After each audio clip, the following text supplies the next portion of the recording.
Here is a shimmering purple ink by Diamine Frosted Orchid. Let's jump straight to the end with my opinion on this ink. The paper I'm using here is a Maruman Mnemosyne Notebook. This as a shimmer ink doesn't stand out as a shimmer ink. Now, Diamine has so many really good shimmer inks, but I don't think this is really one of them. The shimmer just doesn't seem to draw any attention to it, making it kind of lackluster in that way. Now, there is some tone variation by pen, and it's not any kind of an issue that it happens. It just gives options in performance of the color. It does also tend to shade pretty well. It is in the shading where you expect to see more of the shimmer, but you don't generally. I just feel as a shimmer, this is skippable, but as a purple, it is very usable. So skim the ink off the top of the bottle for the best version of this ink. The pen for today is a Noodler's Ahab. All of the writing samples are done with a Retro 51 P51 with an extra fine nib, a Retro 51 Corsair with a medium nib, a Retro 51 Lincoln with a 1.1 stub. Now that we know my opinion on this ink, let's take a look at the first writing sample done on Clairfontaine. Looking at the extra fine nib, while it is the lightest tone that we really get, it is still very readable, very nice on the page. It has no feathering and it has no spread. It does have shading through it. Take a look at though it was on the third line, where the TH is darker than the OUG, the H darkens up quite a bit from that. Now, there's not much shimmer coming through in those darker areas, only a tiny bit. Same with it, where it's lighter on the I than it is on the T, not very much shimmer at all into that T. Is very much a uniform tone, though the end of the S does get slightly darker.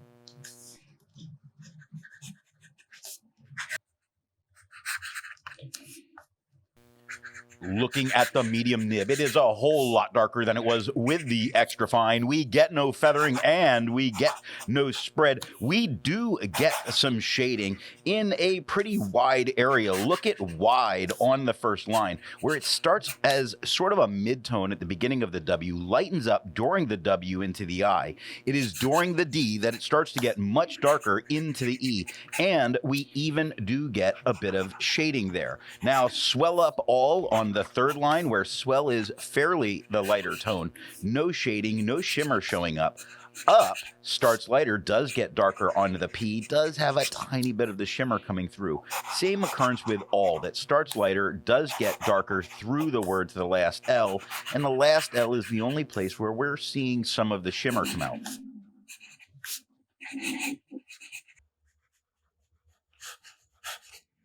Looking at the stub nib, it is lighter than it was with the medium, same tone as the extra fine. We get no feathering and we get no spread. We get about the same level of shading that we had on the medium, which is much better than it was with the extra fine.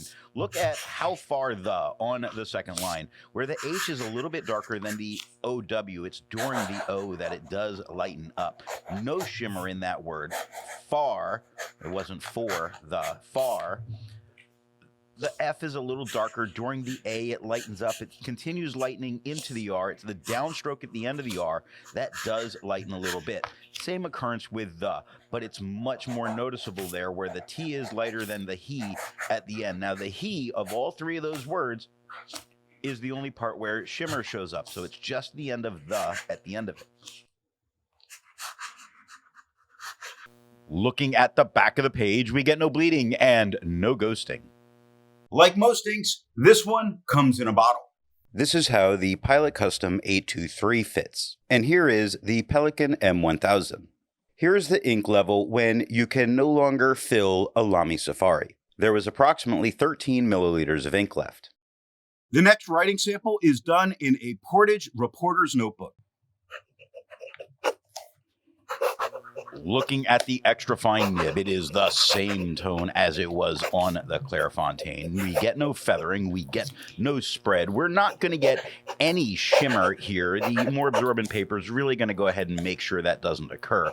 We do get a little bit of shading that you can see in the word last, for instance, on the third line, where it's mostly a lighter tone. It's the T that darkens up. Now, that level of shading difference is about all the shading difference we're going to see on this paper.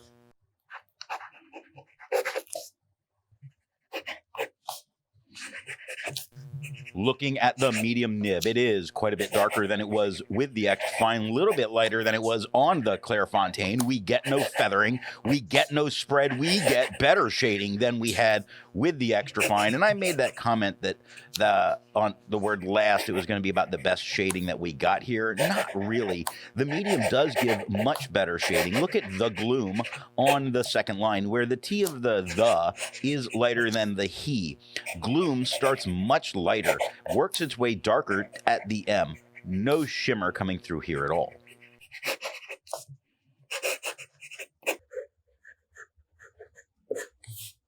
Looking at the stub nib, it is just a little bit lighter than it was with the medium.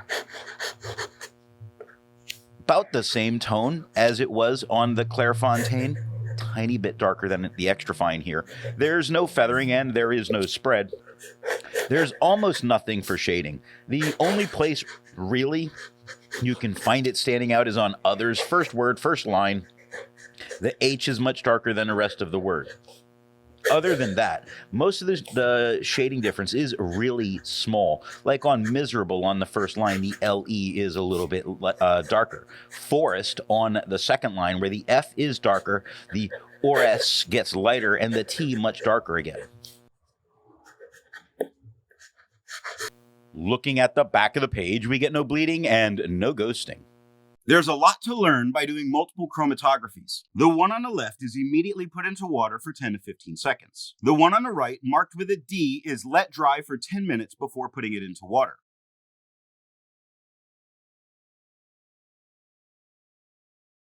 The next writing sample is done on a national brand Steno notebook. Looking at the extra fine nib, it is just as dark as it was on the Clairfontaine. Same tone, showing this is a rather opaque ink. We get no feathering and we get no spread. We do get some shading that's going on. What is the use on the second line, where the W is lighter than the H, which is quite a bit darker. The A lightens up and the T darkens again. Starts a little bit darker, then it transitions into the S. It's the downstroke of the S that gets darker again. Use, at the very end of it, the E is only slightly darker than the rest of the word, but there is some shading coming through on this paper.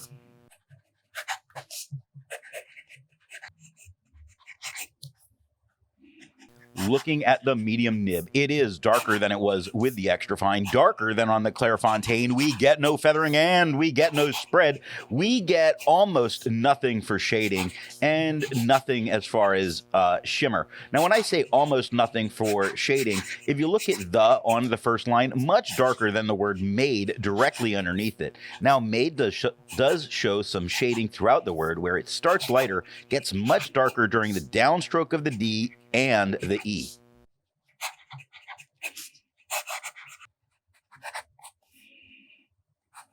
Looking at the stub nib, it is lighter than it was with the medium, about the same tone as it was on the Clairfontaine. We get no feathering, we get no spread, we get the nicest shade that we get from this ink on this paper here. Look at up and feel, where up starts light, ends dark. 2 letters, 2 tones, very nice. And starts lighter, gets darker to the D. Feel is a bit darker at the F than it is at the E's, and the L darkens up again. Looking at the back of the page, we get no bleeding and no ghosting.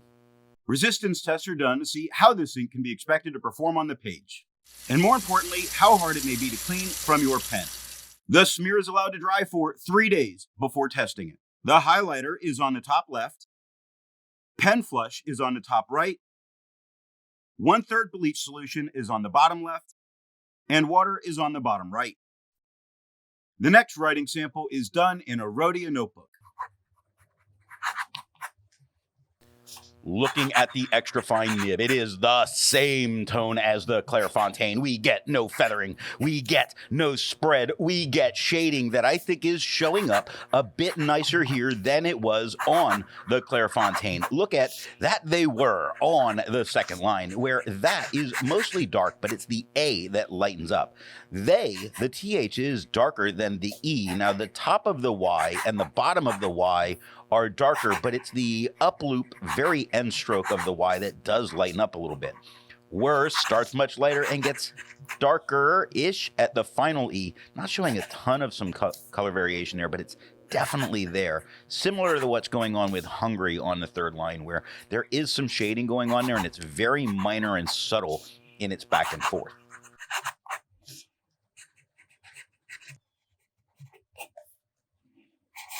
Looking at the medium nib, it is darker than it was with the extra fine. The same tone as the Clairfontaine. We get no feathering and we get no spread. We're not seeing shimmer here at all. We didn't see it in the extra fine. I'm not seeing it with the medium. When it comes to the shading, look at dropping heavily on the third line. Dropping has so much tone shift that I can't even really point it out. It's not even whole letters. It's parts of letters that are dark and parts that are light, and it is beautiful. Same thing's going on with heavily right next to it.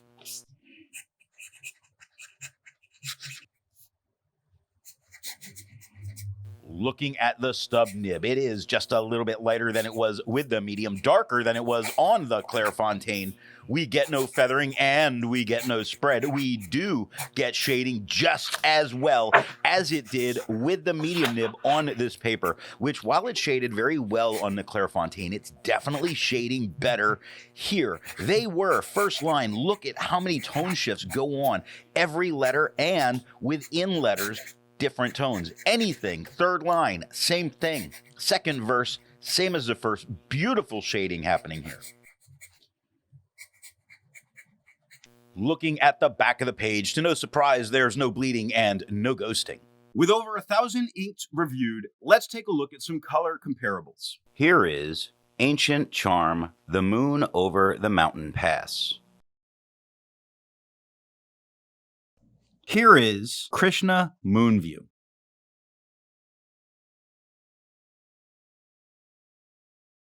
Here is Lamy Beryl.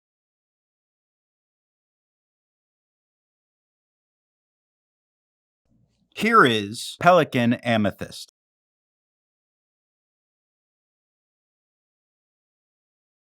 The next writing sample is done in a composition lab notebook. Looking at the extra fine nib, it is just a little bit lighter than it was on the Clairfontaine. I'll say duller, but not really. It's barely duller. I'm seeing it exactly side by side as I film. There's no feathering and there is no spread. There is some shading going on. You look at waiting for on the second line, where waiting starts lighter. It's at the TI, it gets darker. NG, lighter again. Now 4 has a nice mid-tone on the F, lightens up into the O, stays light through the R. No shimmer at all here. We shouldn't expect it on this paper.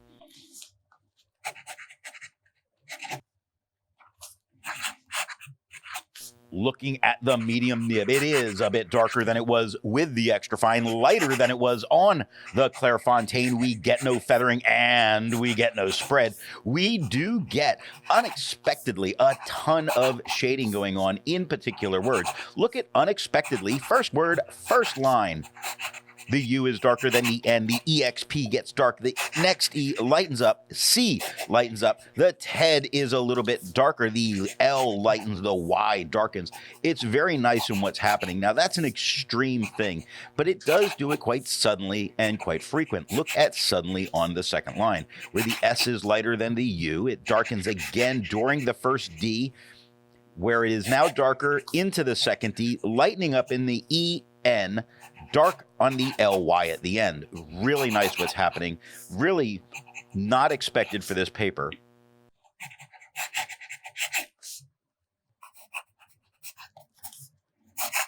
Looking at the stub nib, it is the same tone as the medium lighter than the Clairfontaine. We get no feathering and we get no spread. We do get shading, so we're getting a bit of everything here, not the shimmer.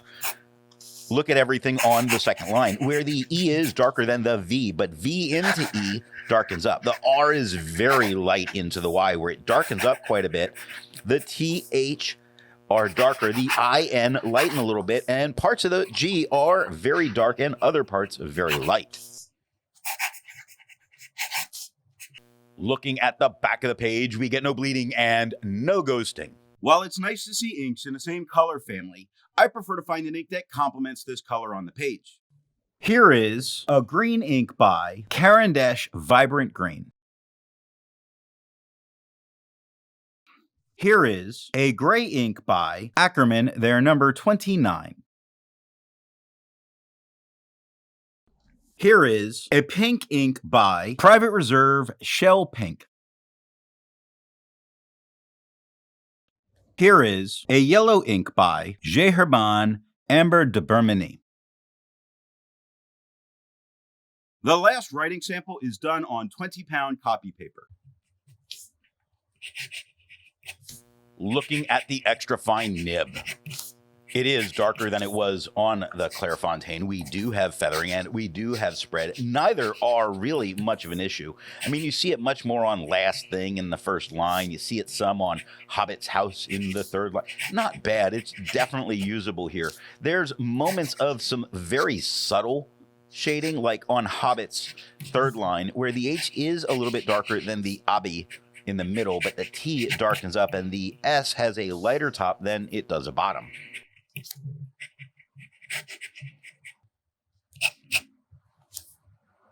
Looking at the medium nib, it is darker than it was with the extra fine, darker than it was on the Clairfontaine. We still have feathering, we still have spread. It still isn't really a major issue on this paper if you really wanted to use it. Remember, this is supposed to be a shimmering ink, and there's not going to be any here. Is there shading? Kind of. If you look at Believe on the first line, it is darker than all underneath it, and had just down a little bit, either of them really.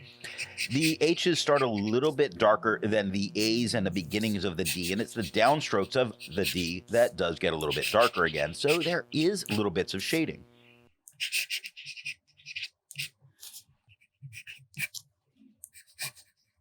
Looking at the stub nib, it is the same tone as the medium. We get no feathering and, we get feathering. I don't know why I said that. We get feathering. Nothing can be further from the truth when you look at nothing to eat but feathers. First line, nothing to eat, tons of feather, plenty of spread. Again, it's not really the issue that would stop someone from using it here. I still think this is a usable ink on this paper. Is there shading? There's absolutely none. It's a very interesting tone on the paper, though, so it has that really going for it. This is not a tone you would find from any ballpoint. Looking at the back of the page, sure, there's a ton of ghosting. Sure, the ink is very deep into the page. So sure, you can't write back here. However, nothing bled through touching the page underneath, giving it a bonus there. So what nib and pen do I recommend using for this ink? The paper I'm using here is yellow Rhodia paper.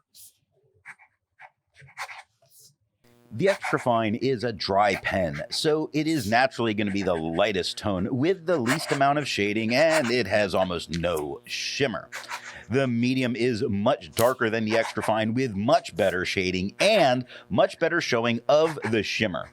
The stub is the same as the extra fine in tone, but it shades much better and does show shimmer.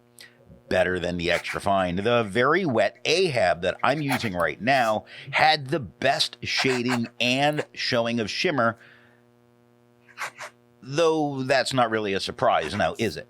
So I would suggest a Noodler's pen, really for the high flow of those pens, but outside of a specific pen recommendation like that or manufacturer, I suggest a very wet medium or broad to get the most out of the shimmer on the page.